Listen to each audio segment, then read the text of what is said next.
எல்லாம் வல்ல அல்லாஹ்வுக்கு சுப்ஹானஹு வ தஆலாவுக்கே சலாமும் சலவாத்தும் ஸல்லல்லாஹு அலைஹி வஸல்லம் அவர்கள் மீதும் சஹாபாக்கள், தாபீன்கள், தபஅ தாபீன்கள், நல்லோர்கள் எல்லோர் மீதும் என்றென்றும் எப்போதும் உண்டாகட்டுமாக. அன்புக்குரிய அருமை சகோதரர்களே, அல்லாஹ்வுக்கு சுப்ஹானஹு வ தஆலா அவனுடைய திருமறையிலே வஸாரிஉ இலா மக்ஃபிரத்தி மின் ரப்பிக்கும் வல் ஜன்னah அல்லாஹ் ஸமாவாத்து வல் அர்த் உஇத்தத் லில் முத்தகீன், உங்களுடைய இரட்சகனுடைய மன்னிப்பின் பக்கமும் சொர்க்கத்தின் பக்கமும் விரைந்து முன்னேறுங்கள். அந்த சொர்க்கம் என்பதனுடைய விசாலம் வானங்கள் பூமி அளவுக்கு விசாலம் உள்ளது, அது இறையச்சம் உள்ளவர்களுக்காக தயாரிக்கப்பட்டுள்ளது அப்படின்னு சொல்லி அல்லாஹ்வுக்கு சுப்ஹானஹு வ தஆலா ஆல இம்ரான் என்கிற அந்த அத்தியாயத்தில் சொல்லி காட்டுறான். அப்போ இறையச்சம் உள்ளவர்களுக்கு தான் சொர்க்கம் தயாரிக்கப்பட்டிருக்குது. நீங்கள் என்ன செய்யுங்க, அல்லாஹ்வுடைய மன்னிப்பையும் சொர்க்கத்தின் பக்கமும் முன்னேறி கொள்ளுங்கிறாங்க. அப்போ அல்லாஹ்வுடைய மன்னிப்பு நமக்கு தேவை. எப்போவுமே நாம் இஸ்திக்பார், அல்லாஹ் கிட்ட பாவ மன்னிப்பு தேடுதல். அப்போ நம்மளோட அடியான்ங்கிறதுல நம்ம ரொம்ப கவனமாக இருக்கணும். நமக்கு பெருமை அடிக்கிறதுக்கு எதுவுமே கிடையாது. சதா நபிகள் நாயகம் ஸல்லல்லாஹு அலைஹி வஸல்லம் அவர்கள் இஸ்திக்பார் செய்யக்கூடியவர்களாக இருப்பாங்க. எந்த அளவுக்கு என்று சொன்னால், ஒரு நாளைக்கு 100 தடவை அல்லாஹ்வுடைய தூதர் ஸல்லல்லாஹு அலைஹி வஸல்லம் அவர்கள் இஸ்திக்பார் செய்வாங்க என்றால், முன்பின் பாவங்கள் மன்னிக்கப்பட்ட அவர் அவ்வளவு செய்கிறார் என்றால், நாம் எவ்வளவுக்கு நாங்கள் அறியாமல் தெரியாமல் தவறு செய்வோம். அடிக்கடி நம்முடைய நாவுகளில் அஸ்தக்ஃபிருல்லா அஸ்தக்ஃபிருல்லா என்கிற அந்த வார்த்தை இருக்கணும். அது வரும்போதெல்லாம் நம்மக்கிட்ட தற்பெருமை கரைந்து போகும். நான் பெரிய ஒரு ஆள் இல்லை, நான் அல்லாஹ்வோட ஒரு அடியான், நானும் தவறு செஞ்சிடக்கூடாதே அப்படி என்கிற ஒரு பணிவு, ஒரு தாழ்மைத்தனம் நம்மகிட்ட எப்பவுமே இருந்துக்கிட்டே இருக்கும். அடுத்தது ஒல் ஜன்னா, சொர்க்கத்தின் பக்கம் விரைந்து முன்னேறுங்க.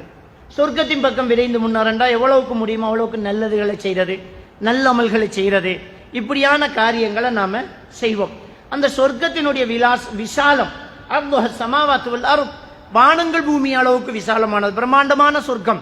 முடிவே இல்லாத அந்த மறுமை வாழ்க்கையில் அல்லாஹ் தஆலா நமக்கு சொர்க்கத்தை தரணும் என்றால், அந்த சொர்க்கம் முடிவே இல்லாத அளவுக்கு மிக பிரம்மாண்டமானதாக இருக்கணுமா இல்லையா? அந்த சொர்க்கம் உங்களுக்கு வைக்கப்பட்டிருக்கு, தயாரிக்கப்பட்டுள்ளது. அது உஇத்தத் லில் முத்தகீன், இறையச்சம் உள்ளவர்களுக்கு தான் தயாரிக்கப்பட்டுள்ளது அப்படி என்று அல்லாஹ் தஆலா சொல்லி காட்டுறான். அதனால தான் ஜும்மாக்களை உரையாடும் போது உலமாக்கள் முதல்ல என்ன சொல்லுவாங்க, தக்குவாவை கொண்டு முதலில் எனக்கும் அப்புறம் உங்களுக்கு நான் எச்சரிக்கை சொல்றேன் அப்படி என்று என்ன செய்யறது சொல்றது தான். ஏன்னா அது ரொம்ப பெரிய முக்கியம். தக்குவா என்கிறது ரொம்ப பெரிய ஒரு முக்கியம். தக்குவா என்கிறது அதுக்கு ஆரம்ப காலத்து உலமாக்கள் பயபக்தி அப்படி என்று சொல்லி தமிழில் மொழிபெயர்த்து செஞ்சாங்க. பயபக்திங்கிறது அழகான ஒரு மொழிபெயர்ப்பு. ஏனென்றால் அல்லாஹ் நம்மளை மன்னிப்பான் என்கிற ஒரு பக்தியும் தண்டிச்சிருவானோ என்ற ஒரு பயமும் கலந்து இருந்தால்தான் அது தக்குவா, அதுதான் பயபக்தி. தக்குவா என்று சொல்லக்கூடிய அந்த சொல்லுக்கு அரபில் நேரடி அர்த்தம் என்னென்றால், பாவங்கள் செய்வதை விட்டு நரகத்தை விட்டு தன்னை அல்லாஹ்விடத்தில் பாதுகாத்து கொள்ளுதல், அதுதான் தக்குவா. அதான் கூ அம்புசக்கும் வாஹிலியக்கும் நாராங்கிறது அந்த தக்குவாவிலிருந்து வந்த சொல். கூ, நீங்கள் உங்களை பாதுகாத்து கொள்ளுங்க, உங்களையும் உங்கள் குடும்பத்தாரையும் நரகத்தை விட்டு பாதுகாத்து கொள்ளுங்க அப்படின்னு அல்லாஹ் தஆலா நேரம் சொல்லி காட்டுறான். அதையே நான் உங்களுக்கு ஆரம்பத்தில் ஞாபகப்படுத்திக்கிட்டு நாங்கள் வந்தால், இன்றைக்கு நாம் பல்வேறுபட்ட சோதனைகளை எதிர்நோக்கிக்கிட்டு இருக்கிறோம். உலகத்தில் எப்பவுமே முஸ்லிம்களுக்கு ஆரம்ப காலம் தொட்டு சோதனைகள் வந்த வண்ணமே இருக்கிறத நாங்கள் பார்க்கலாம். சூரா அல் அன்கபூத் 2வது வசனத்தில் அல்லாஹ் தஆலா சொல்லி காட்டுறான், ஹஸிபன் நாசு ஐயுத்ரகு ஐயகூல ஆமன்னா வஹும் லா யுஃப்தனூன். இந்த மனிதர்கள் எண்ணிக்கொண்டார்களா, ஈமான் கொண்டு விட்டோம் என்று சொன்ன மாத்திரத்தில், ஈமான் கொண்டு விட்டோம் என்ற சொல்ல அந்த வார்த்தையை அவர்கள் சொல்லிவிட்ட ஒரு காரணத்துக்காக அவர்களை நாங்கள் சோதிக்காமல் அப்படியே வெறுமனே விட்டு விடுவோம் என்று இந்த மனிதர்கள் எண்ணிக்கொண்டார்களா என்று அல்லாஹ் தஆலா திருமறையில சூரா அல் அன்கபூத்ல 2வது வசனத்துல சொல்லி காட்டுறான். சொல்லிட்டு 3வது வசனத்துல சொல்றான், வலகத் ஃபதன்னல்லதீன மின் கப்லிஹிம், உங்களுக்கு முன்னாலும் அவர்களுக்கு முன்னாலும் பல சமூகங்கள் வந்து இந்த உலகத்தில் வாழ்ந்து விட்டு மரணித்திருக்கின்றார்கள், அவர்களை கண்டிப்பாக நாம் சோதித்திருக்கிறோம். ஃபலயஅலமன்னல்லாஹு அல்லதீன ஸதகு வலயஅலமன்னல் காதிபீன், வார்த்தையில் உண்மை சொன்னவர்கள் யார், அல்லாஹ்வை ரப்பாக ஏற்றுக்கொண்டு இந்த இஸ்லாத்தினுடைய மார்க்கமாக ஏற்றுக்கொள்கிறேன் என்ற அந்த வார்த்தையை சொன்னார்களே, லா இலாஹ இல்லல்லாஹ் என்று சொன்னார்களே, ஆமன்னா என்று சொன்னார்களே, அந்த வார்த்தையில் உண்மையாக சொன்னவர்கள் யார், பொய்யானவர்கள் யார் என்பதை கண்டிப்பாக அல்லாஹ் அறிவான் என்று அல்லாஹ் தஆலா சொல்றான். சோதனையினுடைய நோக்கமே இதுதாங்க. நாம் கலிமா சொல்லி ஈமான் கொண்டு மூமினாக இருக்கிறோம். பிரச்சனைன்னு வரும்போது தொழுகையை மறந்துடுறோம், அல்லாஹ்வை மறந்துடுறோம். சில நேரம் ரொம்ப கடுமையா இருந்தா கடவுள் இருக்கிறானா இல்லையான்னு சால்ட்டா கேட்டுருவோம். நம்ம இறைவன் இருக்கிறானா இல்லையா. நான் பலஸ்தீன்ல மக்கள் அழிஞ்சுக்கிட்டு இருக்கிறாங்க. சின்ன குழந்தைகள்லாம் என்ன செய்யுது, மரணிச்சுக்கிட்டு இருக்குது. கொத்து கொத்தாக உயிர்கள் கொட்டுப்படுது. குண்ட வீழ்ச்சி அந்த மக்கள் அழிச்சுக்கிட்டு இருக்கிறாங்க. அப்ப உண்மையிலே இறைவன் இருக்கிறானா இல்லையா. களிமா சொன்னதுக்கு தானே சாவுறாங்க, அந்த அல்லாஹ் பார்க்க கூடாதா அப்படி என்ன ஒரு வார்த்தையை நாங்க பயன்படுத்தக்கூடியவர்களையும் நம்ம பார்க்கிறோம். அப்ப அல்லாஹ் தஆலா என்ன சொல்றான்னு சொன்னா, நாங்க கண்டிப்பா நாங்க உங்களுக்கு முன்னால் இருந்தவர்களையும் சோதித்தோம், இப்போவும் நாங்க சோதிக்கத்தான் செய்வோம். அப்ப நீங்க களிமா சொன்னோடனே உங்களுக்கு எல்லா பாதுகாப்பும் வந்துடும், உங்களை யாரும் ஒன்றும் செய்ய முடியாது, எல்லாமே அப்படியே சுகமான வாழ்க்கை அப்படின்னு நினைச்சுக்கிட்டீங்களா? அப்படின்னா எவன் இது பெறாம இருக்க போறான் இந்த இஸ்லாத்துக்குள்ள மார்க்கத்துக்குள்ள? நல்லா இருக்கிறே அப்படின்னு வந்துருவாங்க. யதார்த்தமாக நாங்க சிந்திச்சு பார்க்கணும். இந்த உலகம் என்பது மறுமைக்காக சம்பாதிக்கக்கூடிய ஒரு இடமே தவிர இங்கேயே சுகத்தை அனுபவிக்கக்கூடிய ஒரு களம் கிடையாதுங்கிறத நாங்க சிந்திச்சு பார்க்கணும். இது மறுமையில நாம எப்படி வாழ போறோம்ங்கிறத தீர்மானிக்கக்கூடிய ஒரு விடயம் தான் இது. இந்த உலகம் என்பது நம்ம சாப்பிட்டாலும் சாப்பிடாட்டியும், தூங்கினாலும் தூங்காட்டியும், திருமணம் முடிச்சாலும் முடிக்காட்டியும், சுகபோக வாழ்க்கை வாழ்ந்தாலும் குடிசையில இருந்தாலும் எல்லாருக்கும் பொழுது கழியும், எல்லாருக்கும் காலை பொழுது வரும், எல்லாருக்கும் மரணம் வரும். திண்டவனும் திங்காதவனும் கொடுத்தவனும் வாங்கினவனும் மரணிக்கத்தான் போறாங்க. எல்லாரும் மரணிக்கத்தான் போறோம். ஆனால் மரணத்துக்கு பின்னாலே எல்லாரும் நல்லா இருக்க முடியாது. அதான் நம்ம எல்லா ஜும்மாவிலையும் அந்த வசனத்தை ஓதுறோமே, வலா தமூதுன்ன இல்லா வ அன்தும் முஸ்லிமுன். முஸ்லிம் இல்லாம மௌத்தாயிராதீங்கடாப்பா என்று அல்லாஹ் தஆலா சொல்றான். முஸ்லிம் இல்லாம மௌத்தாயிராதீங்க. எப்ப மௌத்து வருதுன்னு நமக்கு தெரியாது. எப்பவுமே முஸ்லீமா இருந்தா மௌத்து வரும்போது முஸ்லீமா இருந்துடலாமா இல்லையா?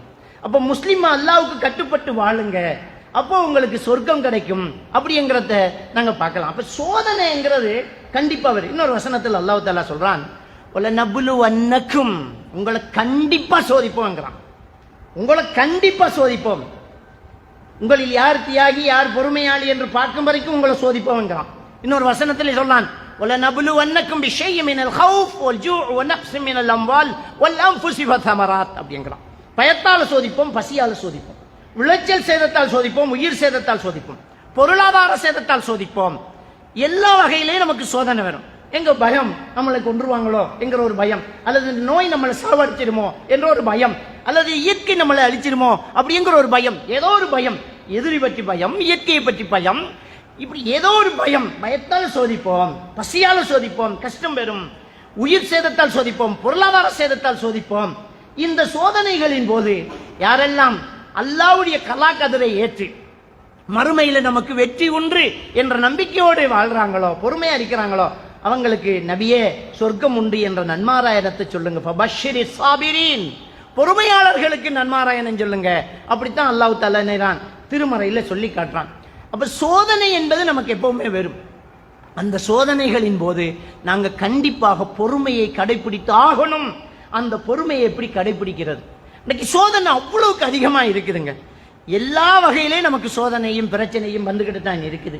இந்த உலக சுகாதார அமைப்பு WHO முன்னால கொஞ்சம் வந்து முன்னுக்கு கொஞ்சம் வந்துறீங்க, பின்னால வரக்கூடியவங்களுக்கு வழி அறிங்க சார், கொஞ்சம் முன்னுக்கு வாங்க. இந்த சோதனைகளின் போது நம்ம பொறுமையாக இருக்கணும். எந்த அளவுக்கு என்றால் WHO சொல்லுது, இந்த உலகத்துல 12 நிமிஷத்துக்கு ஒருத்தன் சூசைட் பண்ணிக்கிட்டு இருக்கிறான். உலகத்து கணக்குப்படி சூசைட் பண்ற புள்ளி விவரத்தின் படி ஒவ்வொரு நாட்டிலையும் உள்ள ஹாஸ்பிட்டல் தகவலும் பாதுகாப்பு படையின் தகவலும், அந்த தகவலை மட்டும் எடுத்து போகாத பார்த்தா இன்னும் கூடும். 14 நிமிஷம், இப்ப 12 நிமிஷமா போச்சு. 12 நிமிஷத்துக்கு ஒருத்தன் சூசைட் பண்ணிக்கிட்டு இருக்கிறான். 3 நிமிஷத்துக்கு ஒருத்தன் சூசைட் அட்டெம்ப்ட் ஆகி தப்பிக்கிட்டு இருக்கிறான், தற்கொலை முயற்சி செஞ்சு தப்பிக்கிட்டு இருக்கான். அப்ப எவ்வளவு சோதனை கூடுது? இதை வச்சுதான சோதனை. ஏன் சும்மா ஒருத்தன் சாகுறான், சூசைட் பண்றான்? அவ்வளவு பிரச்சனைகளுக்கு அவன் முகம் கொடுக்கிறான்.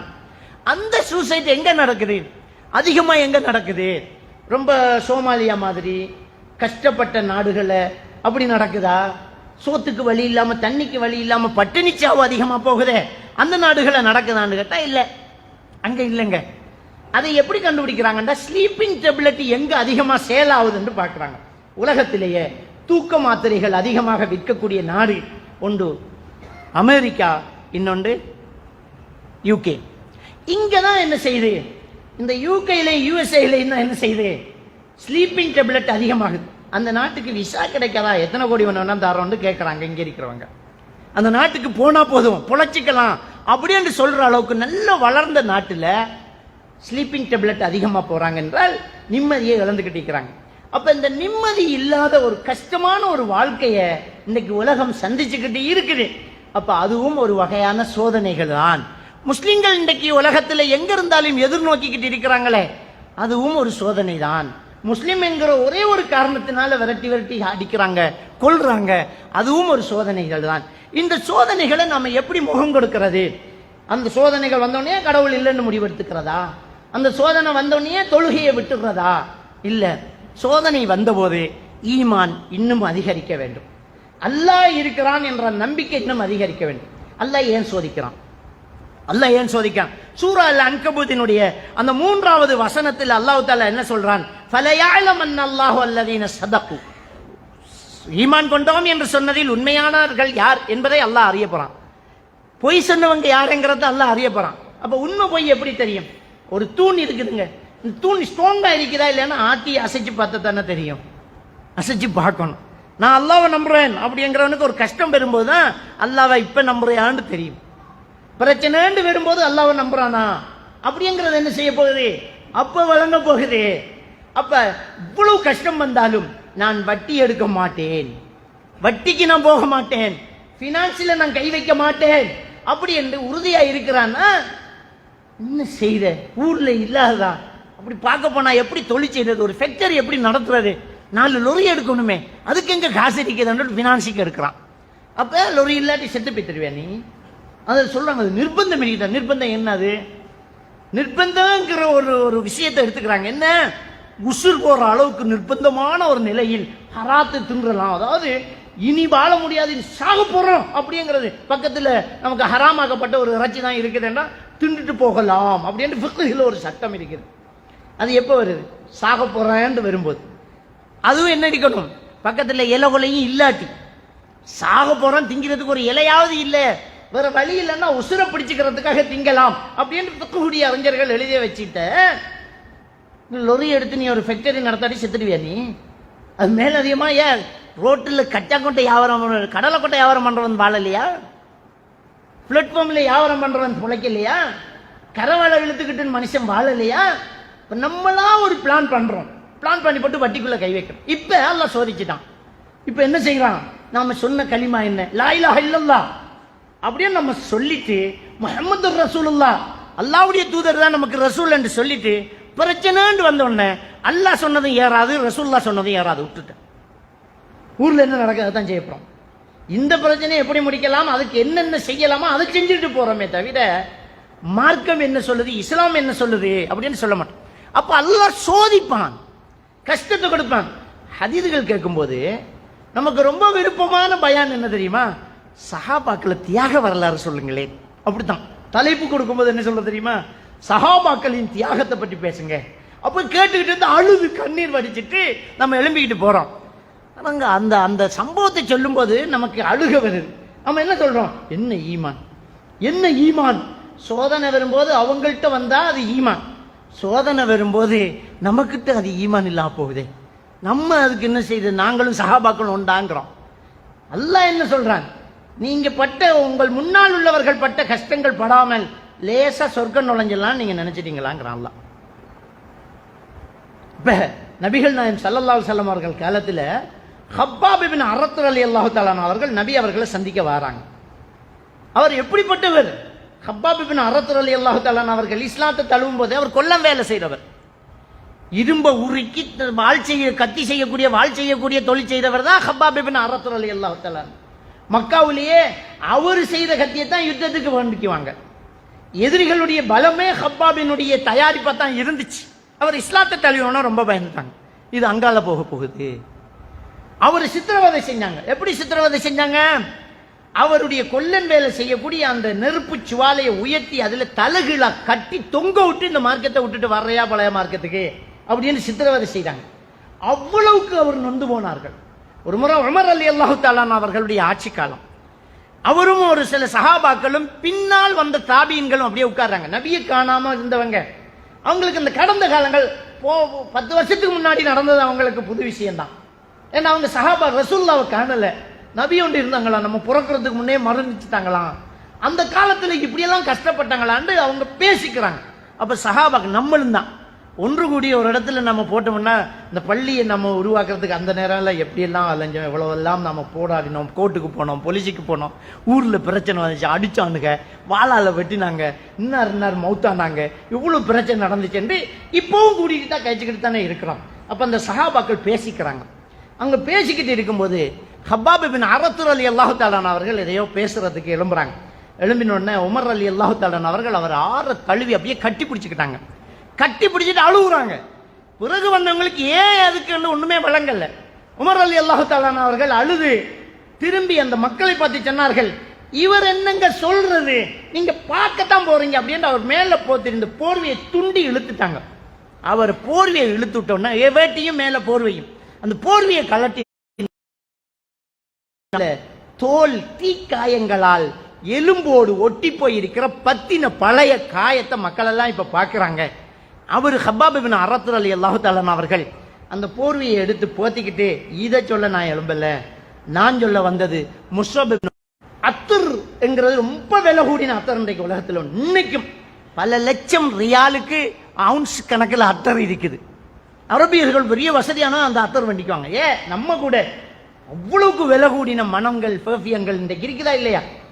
அங்க சொல்றாங்க என்னென்றால், சந்தையில மக்கள் பார்க்காமலே திரும்பாமலே சொல்லுவாங்களாம், ஆஹா ஹப்பாப் வந்துட்டாரு, இங்கதான் எங்கே நிக்கிறாருமாங்க. ஏனென்றால் அவர் பூசுற அத்தரை வேற யாரும் விலை கொடுத்து வாங்க முடியாது, அவ்வளவு வசதியானவர். அந்த ஹப்பாப் இப்னு அரத், அந்த முஸ்அப் இப்னு உமைர் ரலியல்லாஹு தஆலா அவர்கள், அந்த முஸ்அப் இங்கதான் நிக்கிறாரு, அவர் தான் அந்த அத்தரை விலை கொடுத்து வாங்கக்கூடியவர். அந்த முஸ்அப் இப்னு உமைர் ரலியல்லாஹு தஆலா அவர்களை பற்றி ஹப்பாப் இப்னு அரத் ரலியல்லாஹு தஆலா அவர்கள் சொல்றாங்க, அவர் யுத்தத்தில் ஷஹீதாகி மரணித்திருக்கிறார், அவரை முழுசா மூடுறதுக்கு அவர்கிட்ட ஒரு கபநாடை கிடையாது, அவ்வளவு வசதியானவர். இஸ்லாத்துக்காக எல்லாம் இழந்து மதீனாவுக்கு போய் அந்த மக்களை இஸ்லாமிய பூமியாக மாத்துறதுக்கு அரும்பாடுபட்ட அந்த முதல் 7 பேரில் அவரும் ஒருத்தர். அவ்வளோ கஷ்டப்பட்டு அந்த மார்க்கத்துக்காக தன்னுடைய சொத்துக்களை எல்லாம் இழந்துட்டு, யுத்தத்தில் தன்னுடைய உயிரையும் இழந்துட்டு, தன்னை முழுசா ஒரு துணி இல்லாம இருந்தார். நாங்க அவருடைய தலையை துணியால மூடினோம், காலை மரத்தினுடைய இலைகொலையால் மூடினோம் என்று சொல்லி அழுதார்கள். இப்படியெல்லாம் தியாகங்கள் செய்தவர் தான் இந்த ஹப்பாப் இப்னு அரத் ரலியல்லாஹு தஆலா அவர்கள் உட்பட உள்ள தோழர்கள். அவரு நபிகள் நாயகம் ஸல்லல்லாஹு அலைஹி வஸல்லம் மட்டும் போறாங்க. எதுக்கு போறாங்க என்றால், அங்கும் இங்கும் தோழர்கள் கொல்லப்படுறாங்க, அங்கும் இங்கும் தோழர்கள் சித்திரவதை செய்யப்படுறாங்க. அதை பார்த்துட்டு போறாங்க. நபிகள் நாயகம் ஸல்லல்லாஹு அலைஹி வஸல்லம் கேட்கறாங்க, யார சொல்லலாம், அல்லாஹ்வோட உதவி எப்ப வரும்னு கேட்கறாங்க. அல்லாஹ்வோட உதவி எப்ப வரும் என்று கேட்டாங்க. நபிகள் நாயகம் ஸல்லல்லாஹு அலைஹி வஸல்லம் அவர்கள் எழுந்து உட்கார்ந்து சொன்னார்கள், முன்னால் உள்ளவர்கள் பட்ட கஷ்டங்கள் எல்லாம் படாமல் அவ்வளவு சீக்கிரமாக சொர்க்கம் நுழைஞ்சிடலாம்னு நினைச்சிட்டீங்களாங்கிறாங்க. அப்ப சோதனை வரும் நமக்கு. எப்படி சொன்னாங்க? முன்னால் உள்ளவர்கள் மார்க்கத்தை ஏற்றுக்கிட்ட ஒரு காரணத்தினால் அவர்களுடைய சதைகள் வார்ந்து எடுக்கப்பட்டது, அவர்கள் நட்டி வைக்கப்பட்டு தலை 2 துண்டாக வெட்டப்பட்டது அப்படி என்று சொல்லி அவர்களை பற்றி என்ன செய்யப்படுது? நபிகள் நாயகம் ஸல்லல்லாஹு அலைஹி வஸல்லம் சொல்றாங்க. சொல்லிட்டு சொன்னாங்க, ஆனால் அல்லாஹ்வோட உதவி மிக சீக்கிரம் வரும். ஹலரமௌத் என்ற இடத்திலிருந்து சன்ஆ என்ற இடம் வரைக்கும், ரொம்ப பெரிய தூரத்தை சொல்றாங்க. ஹலரமௌத் என்ற இடத்திலிருந்து சன்ஆ என்ற இடம் வரைக்கும் ஒரு பெண் தட்டத்தனியே தன்னுடைய ஆடுகளை ஓநாயை தவிர வேறு எதுக்கும் பயப்படாமல் மேய்த்து கொண்டே வரக்கூடிய ஒரு காலம் மிக சீக்கிரம் வரும் என்று நபிகள் நாயகம் ஸல்லல்லாஹு அலைஹி வஸல்லம் அவர்கள் சொன்னார். இதை சூரத்துல் பக்ராவினுடைய 214வது வசனத்தில் நாங்கள் பார்க்கலாம். அதில் அல்லாஹ் தஆலா சொல்றான், அம் ஹஸிபத்தும் அன் ததுகுலுல் ஜன்னah வலம்மா யாதிக்கும் மஸலுல் லதீன கலவ் மின் கப்லிக்கும். உங்களுக்கு முன்னால் இருந்தவர்களுக்கு வந்த கஷ்டங்கள் எல்லாம் வராமல் நீங்கள் லேசாக சொர்க்கம் நுழைந்திடலாம் என்று எண்ணிக்கொண்டீர்களா? மஸ்ஸத்துஹுமுல் பஅஸா வத்தர்ரா, அவர்களை நோயும் கஷ்டமும் பீடித்துக் கொண்டது. வஸுல்ஸிலு ஹத்தா யகூல ரசூலு வல்லதீன ஆமனு மத்தா நஸருல்லாஹ், அல்லாஹ்வுடைய தூதராக அப்போது வந்தவரும் அவரோடு ஈமான் கொண்ட அவர்களுடைய தோழர்களும் அல்லாஹ்வுடைய உதவி எப்போது வரும் என்று ஆட்டம் காணும் வரை சோதிக்கப்பட்டார்கள். அப்படின்னு சொல்லி அல்லாஹ்க்கு சுப்ஹானஹு வ தஆலா சொல்லி காட்டிட்டு அல்லாஹ் தஆலா சொல்றான், அலா இன்ன நஸ்ரல்லாஹி கரீப், அறிந்து கொள்ளுங்கள் அல்லாஹ்வுடைய உதவி ரொம்ப சீக்கிரமா வரும் என்று அல்லாஹ் தஆலா சொல்றான். அல்லாஹ்வுடைய உதவி என்ன செய்யும்? ரொம்ப சீக்கிரமா தான் வரும் அப்படிங்கிறான் அல்லாஹ். அல்லாஹ்வுடைய உதவி வரும் என்றான். அது சிலர் மரணித்ததுக்கு பிறகும் வரும், சிலர் மரணிக்கிறதுக்கு முன்னையும் வரும். அல்லாஹ்வுடைய உதவி ரொம்ப சீக்கிரமாக வெறும் என்று அல்லாஹ் தஆலா சொல்லி காட்டுறான். இன்றைக்கு பலஸ்தீன்ல மக்கள் கொல்லப்படுறாங்க. அல்லாஹ்வோட உதவி வெறும் என்று தான் நாங்கள் நம்புறோம். ஏதோ ஒரு வகையில் அல்லாஹ்வோட உதவி வெறும், அது கொஞ்ச நாள் போகலாம். நான் அல்லாஹ் சொல்றான் கரீபங்கிறான், ரொம்ப பக்கத்தில் அப்படி என்று என்ன செய்யலாம் சொல்லி காட்டுறான். இன்னொன்று, நம்ம கடைசி என்ன உயிர் போறது அவ்வளவுதானே. நபிகள் நாயகம் ஸல்லல்லாஹு அலைஹி வஸல்லம் அவர்கள் மரணப்படுக்கையில் கடுமையாக சோதிக்கப்பட்டு இருக்கும்போது அவருடைய மகள் என்ன செய்யறாங்க, பார்க்க வராங்க. அவருடைய மகள் பார்க்க வந்து அழுகுறாங்க. ஃபாத்திமா ரலியல்லாஹு தஆலா அவங்க அழுகுறாங்க. என் தகப்பனுக்கு ஏற்பட்ட கஷ்டமே என்று அழுகுறாங்க. அதை நபிகள் நாயகம் ஸல்லல்லாஹு அலைஹி வஸல்லம் அவர்கள் கேட்டு, மகளே, இன்றைக்கு பிறகு உன் தகப்பனுக்கு எந்த கஷ்டமும் கிடையாது வாங்குறாங்க. இன்றைக்கு பிறகு உன் தகப்பனுக்கு எந்த கஷ்டமும் கிடையாது அப்படிங்கிறாங்க. அப்படி சொன்னதும் அவங்க என்ன நினைக்கிறாங்க அப்படின்னு சொன்னால் குணமடைஞ்சிரும் நினைக்கிறாங்க. ஆனால் நபிகள் நாயகம் ஸல்லல்லாஹு அலைஹி வஸல்லம் அவர்கள் சொன்னது, மரணம் வந்துடும், மரணத்துக்கு பிறகு கஷ்டம் கிடையாது, சுகம்தான், நிம்மதியான வாழ்க்கை தான். ஆலமுல் பர்சஹ் அல்லாஹ் தஆலா சூரா அல் மூமினூன் 100வது வசனத்தில் சொல்றான், பைனஹுமா பர்சஹுன் இலா யௌமி யுபஅஸூன், கியாமத் நாள் வரைக்கும் அந்த மரணித்தவர்களுக்கும் உலகத்தில் இருக்கக்கூடியவர்களுக்கும் இடையில் திரை விழுந்து விடும் என்று அல்லாஹ் தஆலா சொல்றான். கியாமத் நாள் வரைக்கும் அவர்கள் ஒரு வாழ்க்கை வாழ்றாங்க. மூமின்களாக இருந்தால் நிம்மதியாக தூங்குவாங்க. நபிகள் நாயகம் ஸல்லல்லாஹு அலைஹி வஸல்லம் அவங்க சொல்றாங்க, நம் கனௌமத்தில் அரூஸ் என்று மலக்குமார்கள் கேள்வி கணக்கெல்லாம் முடிஞ்ச சொல்லுவாங்க, நீங்க ஒரு மணமகன் தூங்குவதை போன்று நிம்மதியா தூங்கிவிடுங்க. அப்ப ஒரு மூமினுக்கு இன்றைக்கு பிறகு கஷ்டம் கிடையாது. நாம் பார்க்கிறோம், மக்கள் எல்லாம் கொல்லப்படுறாங்க, பலஸ்தீன்ல கொல்லப்படுறாங்க, கொத்து கொத்தாக கொல்லப்படுறாங்க. ஒரு பக்கம் கவலை, சின்ன பிள்ளை என்ன செஞ்சது, என்ன பாவம் செய்தது. ஒரு குழந்தை பாதிக்கப்படும் போது, பிறக்கும் போதே கேன்சரோடு பிறக்கும் போதே கால் இல்லாமல் பிறக்கும் போதே கண் இல்லாமல் பிறக்கும் போது, அல்லது இடையில் ஒரு விபத்து வந்து நமக்கு உடல் உறுப்புகள் இழந்து போகும் போது நம்ம என்ன நினைக்கிறோம், இவர் என்ன பாவம் செஞ்சார், நல்லா தானே இருந்தார், ஏன் அல்லாஹ் இவரை சோதிக்க வேண்டும் என்ற ஒரு கேள்விக்கு மார்க்க தெளிவில்லாதவர்களின் பதில் தான் மறுமை வாழ்வு. என்ன வாழ்வு கொடுக்குறாங்க? மறுமை வாழ்வு. ஏன்னா இது பிறக்கும் போதே கண்ணு தெரியாம பிறந்திருக்கா, என்ன அர்த்தம் தெரியுமா, போன ஜென்மத்தில் இவன் அவ்வளவு அநியாயம் பண்ணிக்கான். பதில் தெரியாதனால மறுபிறவிக்கு வந்துட்டாங்க. பதில் தெரியாதனால மறுபிறவி அப்படி கிடையாது. மறுபிறவி என்று ஒன்று இருந்தால் ஆதம் அலைஹிஸ்ஸலாம் அவ்வா அலைஹிஸ்ஸலாமும் அவருடைய 4 பிள்ளைகள் தான் திரும்ப திரும்ப பிறந்திருக்கணும். இத்தனை கோடிக்கணக்கான மக்கள் எப்படி வரும்? யாரு மறுபிறவியா வந்தாங்க? முதல் 6 இருந்தாங்க, 2 பேரை தானே அல்லாஹ் முதல்ல படைச்சான். அப்ப பதில் தெரியாது. ஆனா உண்மையான பதில் என்ன தெரியுமா, அல்லாஹ் நாளை மறுமையில் இதுக்கு கூலி கொடுக்க போறான். இப்ப சந்தோஷமா இல்லையா? அல்லாஹ்வுடைய தூதர் ஸல்லல்லாஹு அலைஹி வஸல்லம் அவர்கள் சொன்னார்கள், அபூ ஹுரைரா ரலியல்லாஹு தஆலா அவர்கள் அறிவிக்கக்கூடிய ஹதீஸ், முஸ்லிம் கிரந்தத்தில் பதிவாகக்கூடிய ஹதீஸ், ஒரு மூமினுக்கு ஏற்படக்கூடிய நோய், கஷ்டம், வல ஹம்மின் வல ஹுஸ்னின் வல அதா ஹத்தா ஷௌகத்தன் யுஷாகுஹா, ஒரு மூமினுக்கு ஏற்படக்கூடிய நோய், கஷ்டம், துன்பம், கவலை, மனசுல ஒரு கவலை வருது, அந்த கவலை ஹத்தா ஷௌகத்தன் யுஷாகுஹா, ஒரு முள்ளு தச்சாலும் இல்லா கஃபர் அல்லாஹ் ஹத்தாயஹு, அவனுடைய பாவங்கள் அழியுதுங்க. அதுக்கே அவ்வளவு பாவங்கள் அழியுதுன்னா நமக்கு எவ்வளவு பாவங்கள் அழியணும், அழியுது. இன்னொரு ரிவாயத்தில் வருது, அவருக்கு ஒரு அந்தஸ்து எழுதப்படுது அப்படின்னு. அப்போ மறுமையில் அதுக்கு கூலி கிடைக்கும் போது தான் நாங்கள் கவலைப்படுவோம், எங்களையும் அந்த மண்ணில் பிறக்க வச்சு எங்களையும் சாவடிச்சிருக்கலாமே அல்லாஹ், இஸ்லாத்துக்காக மௌத்தாய்க்கலாம், இவ்வளோ பெரிய பரிசு கிடைக்குதா, அப்போ கஷ்டப்படுத்து.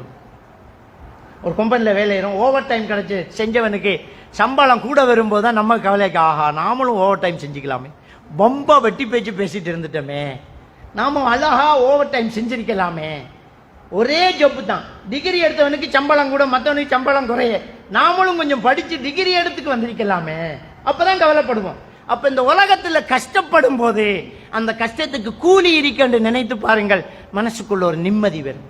அப்ப கலா கதிரை ஏற்றுக்கொண்டால் மனசுக்குள்ள ஒரு நிம்மதி வரும், ஒரு மகிழ்ச்சியான ஒரு வாழ்க்கை வரும், சந்தோஷம் பெறுங்க. அப்போ உலகத்தில் சோதனைகள் என்பது நிதர்சனமான ஒரு விஷயம் நடக்கும். அந்த சோதனைகளில் நாம் பொறுமை, நமக்கு என்ன தேவை, கலா கதிர் மேல நம்பிக்கை இருக்கணும். அல்லாஹ் சூரா அல் ஹதீத் 22வது வசனத்துல சொல்றான், மா அஸாப மின் முஸீபத்தின் ஃபில் அர்தி வலா ஃபீ அன்ஃபுசிக்கும், இந்த உலகத்திலும் உங்களிலும் நடக்கக்கூடிய ஒவ்வொரு மாற்றங்களும் இல்லா ஃபீ கிதாபி மின் கபில் அன் நப்ரஹா, உங்களை படைப்பதற்கு முன்னாடியே நான் எழுதிட்டேன் அல்லாஹ் தஆலா சொல்றான். லேசானது 23வது வசனத்துல சொல்றான், லிகைலா தஅஸ வலா மா ஃபாத்தக்கும், உங்களுக்கு மிஸ் பண்ணி போனதுல, உங்களுக்கு கிடைக்காம போனதுல நீங்க கவலைப்படாம இருக்கிறதுக்காக வேண்டியும், வஅல்லா தஃப்ரஹு பிமா ஆதாக்கும், அல்லாஹ் உங்களுக்கு தந்ததுல நீங்க பெருமை அடித்து துள்ளாம இருப்பதற்கும் கலா கதிர்ல உள்ளதுதான் நடக்குதுங்கிறது அல்லாஹ் தஆலா சொல்றான். அல்லாஹ் எழுதின நடக்குது. நீ நல்லா இருக்கிறண்டா, நீ படிச்ச படிப்பு, நீ செஞ்ச முயற்சி, நீ லக்கு ஒண்ணும் கிடையாது. எல்லாம் நாடிக்கான், எல்லாம் நாடிக்கான், அவனை தந்திரிக்கான். முடியல என்றால் என்ன அர்த்தம்? நான் தப்பு பண்ணிட்டேனா? இல்ல, அல்ல அவனுக்கு எழுதலன்னு அர்த்தம். ஒன்ன நீ நொந்துக்காத. முஸ்லிம் கிரந்தத்தில் பதிவாயிருக்கக்கூடிய ஹதீஸ், அபூ ஹுரைரா ரலியல்லாஹு தஆலா அவர்கள் அறிவிக்கிறார்கள், நபிகள் நான் ஸல்லல்லாஹு அலைஹி வஸல்லம் அவர்கள் சொன்னார்கள், இஹ்ரிஸ் அலா மா யன்ஃபஉக், உனக்கு பிரயோஜனம் தரக்கூடிய விஷயத்தில் தொடர்ந்து முயற்சி செய். எவ்வளவு முடியுமோ அவ்வளவு முயற்சி செய். வஸ்தஈன் பில்லாஹ், அல்லாஹ் கிட்ட உதவிகள். வலா தஅஜஸ், இடையில் உட்கார்ந்துராத. எவ்வளவு நாளா போச்சு இது நடக்கிற மாதிரி இல்லைன்னு சோர்ந்துராத. நமக்கு வயசா போச்சு, 60 வயசா போச்சு, இதுக்கு மேல என்னத்தை ஓடுறது என்று உட்கார்ந்துராத. ஓடு. வலா தஅஜஸ், பலஹீனப்பற்றாத. திரும்ப திரும்ப உனக்கு தோல்விகள் வரலாம், நம்பிக்கையோடு இரு. அதான் வஸ்தஈன் பில்லாஹ், அல்லாஹ்வில் நம்பிக்கை வை. ஓடு.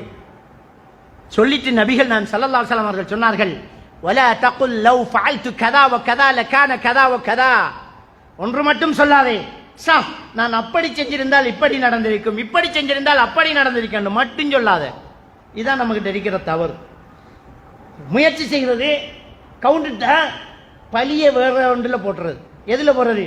கிளைமேட் சரியில்லைங்கிறது, இந்த ஊருக்கு அது சரி வராங்கிறது, யாரோ எரிச்சக்காரன் கவுட்டுட்டாங்கிறது, எவனோ சூனியம் வச்சுட்டாங்கிறது, இது பொறாம பார்வை அப்படிங்கிறது, நான் நல்லா தான் செஞ்சேன், இது சாமான் சரியில்லைங்கிறது, ஆட தெரியாது எனக்கு மேடை போனலைங்கிற மாதிரி. பழிய நான் அப்படி செஞ்சிருந்தால் இப்படி நடந்திருக்கேன்னு சொல்லக்கூடாது. முயற்சியை நீ சரியாத்தான் செஞ்ச, விஷயமும் சரியாத்தான் நடந்துச்சு. ஆனால் வலாக்கின் குல் கத்தரல்லாஹு வமா ஷா ஃபஅல், எப்படி சொல்? அல்லாஹ் நாடினது இதுதான் போயிட்டே இரு. அல்லாஹ் நாடல என்ன பண்றது? அல்லாஹ் எழுதல. அப்ப அல்லாஹ் இதை நாடல்ல அப்படியே கலா கதிர்ல அப்படியே பாரத்தை தூக்கி வச்சாதான் திரும்ப அடுத்த வாட்டி அதே நீ செய்வேன். ஒரு ஆள் கோழி வளர்ப்பாரு, விட்டுட்டு வேற டெக்ஸ்டைல் வியாபாரத்துக்கு போய்த்துட்டு, அதான் பிள்ளை. ஒன்றை தொடர்ந்து செய். பழிங்கிறத எப்படி போடாத, இது சரி வராதுன்னு போடாத. அல்லாஹ் இதை நாடல, திரும்ப செய். அப்பதான் நீ என்ன தவறு விட்டங்கிறது உனக்கு தெரிய வரும். நீ என்ன தவறு செய்தாய், எங்க பிழை நடந்துச்சு, அப்ப நம்ம அதை திருத்திக்குவோம், திரும்பவும் அந்த முயற்சி செய்வோம். அல்லாஹ்வோட உதவி நிச்சயமாக வரும். அப்படிங்கிற ஒரு விஷயத்துல நம்ம ரொம்ப நம்பிக்கையாக இருக்கணும். அப்ப சோதனைகள் வரும், அந்த சோதனைகள் ஈமானை இழந்து விடக்கூடாது, முயற்சியை கைவிடக்கூடாது. தைரியமாக தன்னம்பிக்கையோடு போராட வேண்டும். கலா கதிரில் நம்பிக்கை வைக்க வேண்டும். இதுக்கும் மறுமையில் கூலி இருக்குது அப்படிங்கிற ஒரு நம்பிக்கை வைக்க வேண்டும். அல்லாஹ் தஆலா திருக்குர்ஆன்ல சொல்லி காட்டுறான், வஅஸா அன் தக்ரஹு ஷையன் வஹுவ கைருல் லக்கும், சில விஷயங்களை நீங்கள் வெறுப்பீர்கள், அதுவே உங்களுக்கு கெடுதியாக இருக்கத்தக்க. வஅஸா அன் துஹிப்பு ஷையன் வஹுவ ஷர்ருல் லக்கும், சில விஷயத்தை நீங்க விரும்புவீங்க, அது உங்களுக்கு நல்லமில்லை, கெட்டதாக இருக்க. வல்லாஹு யஅலமு வ அன்தும் லா தஅலமுன், அல்லாஹ்க்கு தான் தெரியும், உங்களுக்கு தெரியாதுங்கறான் அல்லாஹ். நீங்க சரியா ஆசைப்பட்டு இது நமக்கு கிடைக்கணும்னு போடுவீங்க, கிடைக்கல, சனியன் இல்ல, அல்லாஹ் உங்களுக்கு தெரியல தானே. என்ன நினைங்க, ஏதோ நலவு இருக்கு, அல்லாஹ் தஆலா நமக்கு தட்டி விட்டிக்கான், அவ்வளவுதான். நம்ம டாக்டர் ஆகணும் பயோ படிக்கிறோம், எழுதுறோம் ஃபெயில், 2வது தரம் எழுதுறோம் ஃபெயில், 3வது தரம் எழுதுறோம் ஃபெயில், தொழுகை விடுறான். நானும் அல்லாஹ் கிட்ட எவ்வளவு நோன்பு பிடிச்சி கெஞ்சினேன், கௌபத்துல்லா சீலையை பிடிச்சி தொங்கினேன், நான் எவ்வளவு படித்தேன், எவ்வளவு துவா கேட்டேன். ஸ்கூல்ல சேர்மான்லாம் என்னத்தான் நம்பினாங்க, வகுப்புலயே நான் தான் ஃபர்ஸ்ட், எனக்கு கிடைக்காது வேற யாருக்கு கிடைக்க போதுன்னு எல்லாரும் சொன்னாங்க. நான் ஏன் ஃபெயில் ஆகணும், அல்லாஹ் என்ன கைவிட்டுட்டான் அப்படின்னு சொன்னாங்க. இல்ல இல்ல என்ன சொல்லணும், அல்லாஹ் உனக்கு நலவு செஞ்சிருக்கான், உனக்கு தெரியாது. வல்லாஹு யஅலமு வ அன்தும் லா தஅலமுன், அல்லாஹ்க்கு தான் தெரியும், உனக்கு தெரியாது. நீ டாக்டர் ஆனா உன்னுடைய பை மிஸ்டேக்கால ஒருத்தன் செத்து போவான், நீ நரகத்துக்கு போக வேண்டியவர். நீ டாக்டர் ஆனா பெருமை அடிப்பேன், நீ டாக்டர் ஆனா விபச்சாரம் பண்ணு, நீ டாக்டர் ஆனா ஏதாவது தப்பு பண்ணுவேன். அல்லாஹ் பாதுகாக்கணும். எல்லா டாக்டரும் இல்ல, எல்லாத்துலயும் தான். ஒரு சிலர் நேர்மையா இருக்கிறாங்க, ஒரு சிலர் தவறு செய்யறாங்க. நீ அந்த தவறு செய்யக்கூடாது, அல்லாஹ் உனக்கு அதை தடுக்கிறான், அல்லாஹ் உனக்கு அதை கிடைக்காம பண்றான். அப்ப ஒன்று என்ன நினைக்கும், அல்ஹம்துலில்லாஹ் அல்லாஹ் எனக்கு இதை நாடல்ல, ஏதோ நலவு இருக்குது, ஹைர், இப்ப நிம்மதி வந்திருக்கு. ஸ்ட்ரெஸ் வந்தா ஸ்ட்ரெஸ் மேனேஜ்மெண்ட் ஸ்கில்ஸ்ல முதலாவது விஷயம் என்ன தெரியுமா, கல்லாக்காது, அல்லாஹ் நாடல்ல, அல்லாஹ் எழுதிட்டான். 2வது என்ன, இதுல ஏதோ நலவு இருக்குது. நமக்கு நல்லது நடந்தாலும் ஏதோ நல்லது, கெடுதி நடந்துச்சு, நமக்கு உடம்பு சரியில்லாம போச்சு, கண்ணு தெரியாம போச்சு, காலு வேலை செய்யாம போச்சு, என்ன நினைக்கணும், அல்ஹம்துலில்லாஹ் அல்லாஹ் நம்மளை பாதுகாக்கான். இது இருந்தா நம்ம பாவம் செய்வோம், நரகத்துக்கு போவோம் அல்லாஹ் அறிஞ்சிருக்கலாம். அதனாலதான் வல்லாஹு யஅலமுங்கறான், அல்லாஹ் அறிஞ்சவன். உனக்கு சோதனையை தந்திக்கினா உன்னை சொர்க்கத்துக்கு அனுப்ப போறேன் அர்த்தம். இரி பொறுமையாரி. நபிகள் நாயகம் ஸல்லல்லாஹு அலைஹி வஸல்லம் கிட்ட ஒரு பெண்மணி வந்தாங்க, யா ரசூலல்லாஹ் எனக்கு வலிப்பு வரும், அங்கங்கே நான் விழுந்துருவேன், இந்த வலிப்பு இல்லாம போறதுக்கு அல்லாஹ் கிட்ட எனக்காக துஆ செய்யுங்கன்னாங்க. நபிகள் நாயகம் ஸல்லல்லாஹு அலைஹி வஸல்லம் அவங்க என்ன சொன்னாங்க? இன் ஷைத்தி, நீ விரும்பினால், இன் சபர்த்தி உலகில் ஜன்னா, நீ பொறுமையா இருந்தா உனக்கு சொர்க்கம் கிடைக்குமா.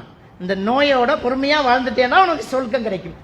இன் ஷைத்தி அதுலகி, இல்ல நீ விரும்பினா உனக்காக நான் துஆ செய்ய தயார்ன்றாங்க. உடனே அந்த பெண்மணி சொன்னது, இல்ல யா ரசூலல்லாஹ், நான் பொறுமையா இருந்துக்கிறேன், சொர்க்கம் தேவை. அந்த சொர்க்கத்தின் பொறுமதி தெரிந்தால் இந்த நோய் ஒண்ணுமே கிடையாது. ஆனா அந்த பொண்ணு கடைசியா கேட்டது, நான் நோயோட இருந்துக்கிறேன், கீழே விழும்போது அவுரத்து தெரியாம இருக்க, ஆட விலகாம இருக்க, காலு கை தெரியாம இருக்க, துஆ செய்யலாமா யா ரசூலல்லாஹ்ங்கறாங்க. ஸல்லல்லாஹு அலைஹி வஸல்லம் அவர்கள் அதுக்கு துஆ செய்தார்கள். மானத்தை பயந்தார்கள், சோதனையை பயப்படவில்லை. இந்த சோதனைக்கு கூலி சொர்க்கமா இருக்கட்டும், நான் அதோடய வாழ்ந்துக்கிறேங்கிறாங்க. எனவே சோதனை என்பது அல்லாஹ் நமக்கு மறுமையில் கூலி தருவதற்காக தந்தது. நமக்கு தான் வெளி உலகத்திலேயும் தான் இந்த சோதனைகளின் போது ஈமான் இன்னும் அதிகரிக்கணும். அல்ஹம்துலில்லாஹ், அல்லாஹ்வுக்காக தாங்கிக்கிறேன், இதுக்கு கூலியை தா அப்படின்னு சஃபியா ரலியல்லாஹு தஆலா அவர்கள் காதுல செய்தி பொழுது அவருடைய தம்பி ஹம்சா ரலியல்லாஹு தஆலா அவர்கள் கொல்லப்பட்டா வந்துகிட்டு இருக்கிறாங்க. அவன் மகன் நிற்கிறாரு பக்கத்துல, ஓடி போய் உம்மாவை நிப்பாட்டு, இந்த கோலத்துல பார்க்க முடியாது, ஜனாசாவை கட்டி மூடி காட்டுவோம். என்ன மூக்கு அறுக்கப்பட்டிக்கு, காது வெட்டப்பட்டிக்கு, நெஞ்சு பிளந்து போய் இருக்குது, அங்கே காயங்கள், 70க்கும் மேற்பட்ட வெட்டு காயங்கள். இந்த கோலத்துல தம்பியை பார்த்தா அந்த ராத்தாவினுடைய மனசு தாங்காது, போய் நிறுத்துவோம் அம்மாவை அப்படின்றாங்க. அவர் ஓடி போய் நில்லுங்கன்றாங்க. கையை அடிச்சு விட்டு அந்த வீரத்தாய் சொன்னார்கள், நீ எனக்கு மகனும் கிடையாது, நான் உனக்கு தம்பி தாயும் கிடையாது, கொல்லப்பட்டிருக்கிறேன், தம்பி விழ அப்படின்னு அடிச்சு விட்டாங்க. அந்த மகனால் தாக்கு பிடிக்க முடியவில்லை, வேங்கையாக வந்தா அந்த சஃபியா ரலியல்லாஹு தஆலா அவர்கள் ஜனாசாவை பார்த்தார்கள், கண்ணீர் கொட்டியது.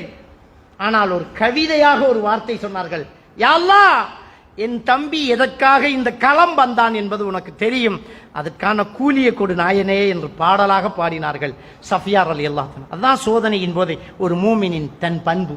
நமக்கு என்ன சோதனை வந்தால், யா அல்லாஹ் அதுக்கு கூலியை தந்துரு, இதுக்குரிய கூலியை தந்தது யா அல்லாஹ் உனக்காக பொறுத்துக்கிட்டோம். இதுதான் ஒரு மூமினுக்கு சோதனைகளின் போது இருக்க வேண்டிய ஒரு பொறுமை விஷயம் என்கிறதை தெரிஞ்சு கொள்ள வேண்டும். இல்லாமல் அல்லாஹ் சுப்ஹானஹு வ தஆலா நம் அனைவரையும் ஈமானோடு வாழ வைத்து ஈமானோடு மரணிக்கும்.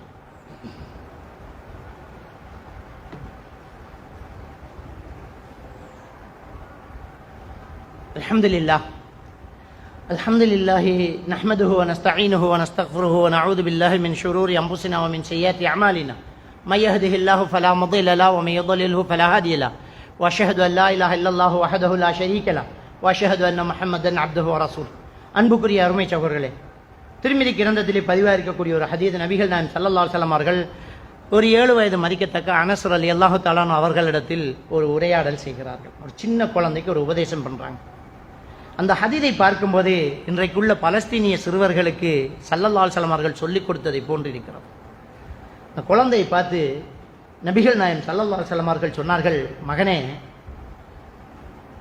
இதஸ்தஇன்த இஸ்தஇன் பில்லாஹ், நீ உதவி தேடினால் அல்லாஹ்விடம் உதவி தேடு, உன் செருப்பின் வார் அந்தாலும் அல்லாஹ்விடம் கேள் மகனே. சொல்லிட்டு சொன்னார்கள், லவ் இஜ்தமஅத்தில் உம்மா அலா யதுர்ருக், இந்த உலகத்தில் உள்ள எல்லோரும் ஒன்று சேர்ந்து உனக்கு ஒரு கெடுதி செய்ய வந்தாலும் லை யதுர்ருக இல்லா மா கதபல்லாஹு லக், அல்லாஹ் எழுதின விஷயத்தை தவிர வேற எந்த கெடுதியையும் எவனாலும் உனக்கு செய்ய முடியாது மகனே. இந்த உலகமே திரண்டு உனக்கு எதிராக வந்து திரண்டு குண்டு போட்டாலும், இந்த உலகமே வந்தாலும் அல்லாஹ் எழுதினதை தவிர வேற எதையும் எவனும் செய்ய முடியாது, செயல் வந்து போகும். லவ் இஜ்தமஅத்தில் உம்மா அலா யன்ஃபஉக், இந்த உலகமே உனக்கு உதவ வந்தாலும், அந்த நாடு உதவுது இந்த நாடு உதவுது என்று சொல்றோமே, இப்ப நாங்க பாதுகாக்க போறோம், பாதுகாப்பு கொடுக்க போறோம், நாங்க ஆயுத உதவிகள் செய்யறோங்கிறாங்களே, அப்பவே ஸல்லல்லாஹு அலைஹி வஸல்லம் சொன்னாங்க, லை யன்ஃபஉக இல்லா மா கதபல்லாஹு லக், எவன் உதவி செய்ய வந்தாலும் அல்லாஹ்ட நாட்டத்தில் இல்லாத உதவியை எவனும் உனக்கு செய்யவும் முடியாதுடா அப்படின்னு குழந்தைக்கு சொன்னார்கள். மகனே, இந்த உலகமே திரண்டாலும் உன்னை அழிக்கவும் முடியாது, அல்லாஹ்ட நாட்டத்தில் இருக்கிறது மட்டும்தான் நடக்கும். இந்த உலகமே திரண்டாலும் உன்னை காப்பாற்றவும் முடியாது, அல்லாஹ்வுடைய நாட்டத்தில் இருக்கிறத மட்டும்தான் அவர்களாலையும் செய்ய முடியும். ருஃபியத்தில் அக்லாமு வ ஜுஃபத்தி ஸுஹுப், பேனைகள் உயர்த்தப்பட்டு ஏடுகள் மூடப்பட்டாச்சுங்கிறாங்க. எல்லாம் எழுதியாச்சு, எழுத்து மட்டும்தான் நடக்கும். பேனைகள் உயர்த்தப்பட்டாச்சு, ஏடுகள் மூடப்பட்டாச்சு அப்படிங்கிறாங்க. இது எல்லோருக்கும் பொருத்தமான ஒரு விஷயம். நம்ம லைஃப்ல, நம்ம வாழ்க்கையில நடக்கக்கூடிய ஒவ்வொரு கஷ்டங்கள், சோதனைகள், பிரச்சனைகள் எல்லாமே எப்போதோ எழுதப்பட்டாச்சு. இப்ப அல்லாஹ் பார்க்கிற நம்முடைய முயற்சி மட்டும். கடைசி வரைக்கும் கடுமையான முயற்சி செய்ய வேண்டும். எவ்வளவுக்கு நம்ம நல்ல எண்ணத்தில் நல்ல விஷயத்துக்காக போராடலாமோ அவ்வளவு போராட வேண்டும். முடிந்ததுக்கு பிறகு அல்லாஹ்வுடைய ஏற்பாடு என்று அடுத்த முயற்சியில் தொடர வேண்டுமே தவிர தன்னைத்தானே அடிச்சுக்கிட்டு அங்கேயே உட்காரக்கூடாது அப்படிங்கிற ஒரு விஷயத்தை தான் நபிகள் நாயகம் ஸல்லல்லாஹு அலைஹி வஸல்லம் அவர்கள் அழகாக சொல்றாங்க. எனவே இந்த மார்க்கத்தில் தன்னம்பிக்கை, விடாமுயற்சி இருக்க வேண்டும். மனச்சோர்வு, மனக்கவலை, மன கஷ்டம், டிப்ரெஷன், ஸ்ட்ரெஸ் வழியே கிடையாதுங்க. நம்ம ரொம்ப ஸ்ட்ராங்கா அல்லாஹ் ஏற்பாடு செஞ்சது அப்படின்னு போயிட்டே இருக்கணும். அதனால் தான் 90ஆம் ஆண்டு இந்த எல்சிடி பயங்கரவாதிகள் இருக்கும்போது மன்னார்ல இருந்தும் யாழ்ப்பாணத்தில் இருந்தும் கிட்டத்தட்ட 1,00,000 முஸ்லிம்களை ஒத்த சொப்பின் பேக்கோட விரட்டி விட்ட போது எவனும் சூசைட் பண்ணலைங்க. எல்லாரும் நல்லா இருக்கிறாங்க. அல்லாஹ் வாழ்க்கையை தருவான், அல்லாஹ் ரிசுக்கு தருவான், ரிசுக்கு பொறுப்பு அல்லாஹ் எடுத்துட்டான், அல்லாஹ் வாழ வைப்பான், நல்லா இருக்கிறோம். ஆனால் அல்லாஹ் பாதுகாக்க வேண்டும். வெளியில நாங்க பார்த்தா நம்மளோட மதத்தை விட்டு வெளியில போய் பார்த்தால் 10,000 ரூபாய் லொஸ்ட் போனதுக்கு சூசைட் பண்ண வைக்கிறான். பொண்டாட்டி ஒருத்தனோட கதைச்சுக்கிட்டு இருந்ததுக்கு தற்கொலை செஞ்சவன் இருக்கிறான். எதுக்கு இதை செய்ய வேண்டும்? ஏன் நம்முடைய வாழ்க்கையை நம்ம அழிக்க வேண்டும்? இல்ல, போராடித்தான் பார்ப்போம், கடைசி வரைக்கும் இருப்போம். அல்லாஹ்வுடைய சோதனை, இதுக்கும் பிறகு ஒரு வாழ்க்கை உண்டு, இதுவும் கடந்து போகும், இதுவும் நம்மை விட்டு தாண்டும். இறைவனுடைய எழுத்து இருக்கிறதுங்கிற கலாக்கதிர் நம்பிக்கையோடு வாழ வேண்டும். கலாக்கதிர் நம்பிக்கை என்பது ஈமான் கொள்வதில் முக்கியமான ஒரு விஷயம். அல்லாஹ்வை கொண்டு, மலக்குமார்களை கொண்டு, வேதங்களை கொண்டு, ரசூல்மார்களை கொண்டு, மறுமையை கொண்டு, விதியை கொண்டு, இந்த 6ஐ நம்பினா தான் நம்ம மூமின். அந்த விதியை நம்புறதுல ரொம்ப இடத்துல நம்ம தடுமாறி போறோம். மையத்தூட்டில் போய் இருந்துகிட்டு சொல்லுவோம் ஆபரேஷன் பண்ணிருக்கலாமேங்கிறோம். எப்படி அதை சொல்றது? அதான் மௌத்துடைய நேரம் எழுதப்பட்டாச்சே, லையு அஹிருல்லாஹு நஃப்ஸன் இதா ஜா அஜலுஹா, நேரம் வந்தா முந்தை மாட்டாது பிந்தை மாட்டாதுன்னு சொல்லிட்டு ஆபரேஷன் பண்ணா எப்படி தப்ப முடியும்? அவர் ஆபரேஷன் பண்ணினாலும் மௌத்தாகிறான், ஆபரேஷன் பண்ணாட்டியும் மௌத்தாகிறதான். நேரம் அவ்வளவுதான். அதனால தான் சாகணும் என்று விஷம் குடிச்சவன் தப்புறான், பொழைக்கணும் என்று மருந்து குடிக்கிறவன் சாவுறான். இதுதான் விதி. சாவணும் என்று எழுதியிருந்தா மதிலிருந்து விழுந்தாலும் சாகலாம், பொழைக்கணும் என்று எழுதியிருந்தா மாடியிலிருந்து விழுந்தாலும் பிழைக்கலாம். கலாக்கதிரை நம்பினால் மனசுக்கு ஒரு நிம்மதி இருக்கிறது, ஒரு நிம்மதி இருக்கிறது. அல்லாஹ்வை நம்பினால்